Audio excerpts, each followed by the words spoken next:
मैंने अपनी एक डॉक्यूमेंट्री पब्लिश करी थी पिछले महीने, और उसमें मैंने ये डॉक्यूमेंट्री में स्पेशली बोला था जो आने वाला थर्ड वर्ल्ड वॉर होगा वो एनर्जी या पैसों को लेकर नहीं बल्कि ऑयल को लेकर होने वाला है, और वही देखने को मिल रहा है। आप इस डॉक्यूमेंट्री का लिंक मैं इस वीडियो में डाल दूंगा, प्लीज़ उसको जाके सुनिएगा तो आपको समझ में आएगा कि ये तेल का खेल हो क्या रहा है।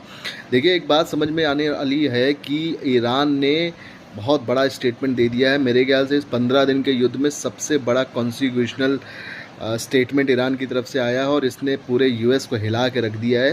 देखिए, इस वीडियो में बने रहिए तो आपको मैं धीरे धीरे सारी चीज़ें समझाता हूँ।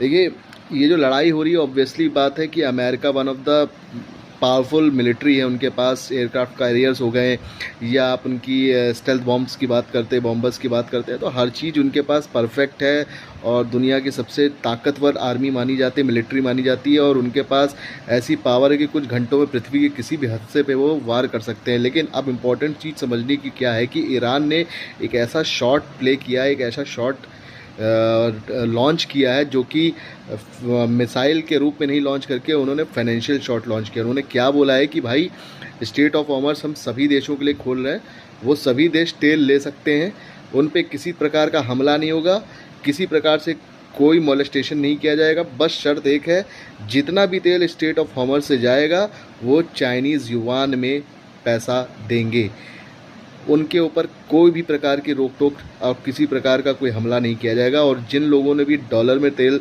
खरीदा और उस स्टेट ऑफ हॉर्मज़ से पास होते हैं, उस पासेस से जाते हैं, तो उनके ऊपर वापस से मिसाइल अटैक्स एंड शॉट्स लेगा ईरान। ये उसने क्लियर बोल दिया। अब देखिए, इससे होता क्या है, सेकेंड वर्ल्ड वॉर के बाद 1974 में यूएस ने एक बहुत बड़ी ज़बरदस्त ब्रिलियंट डील करी थी फाइनेंशियल सिस्टम्स के लिए उन्होंने, और इस डील को बोलते हैं पेट्रो डॉलर डील। इसमें होता है क्या है कि सऊदी को उसने कन्विंस कर लिया था, यूएस के जो प्रेसिडेंट थे उस समय, कि भैया जितना भी तेल पूरे विश्व में बिकेगा वो सारा कुछ डॉलर में जाएगा। अब जिन देशों को तेल चाहिए था, जो भी ग्रोइंग नेशन थे जिसमें भारत, कोरिया, जापान, चाइना और जर्मनी, इन सारे देशों को तेल तो चाहिए, और तेल को लेने के लिए उन्हें पहले डॉलर्स एक्यूमुलेट करने थे। वहाँ वो डॉलर्स कहाँ से आते थे? यूएस से वो प्रिंटिंग करना शुरू करता था, डॉलर्स देता था, आप तेल खरीदिए।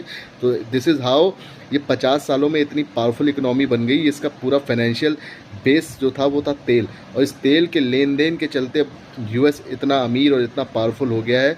और चाइना सदियों से ये लगा हुआ था कि वो सारा तेल जो है वो युआन में कन्वर्ट हो जाए, करेंसी डॉलर्स की जगह युआन कन्वर्टर, लेकिन वो नहीं कर पाए। सारे सऊदी देशों ने उन्होंने रजिस्ट किया, लेकिन ईरान का एक मास्टर स्ट्रोक था, और चाइना बाहर गेम खेलते हुए भी प्राइवेटली अपने युद्ध में फ़ायदा निकाल के ले चली गई। आपको ये वीडियो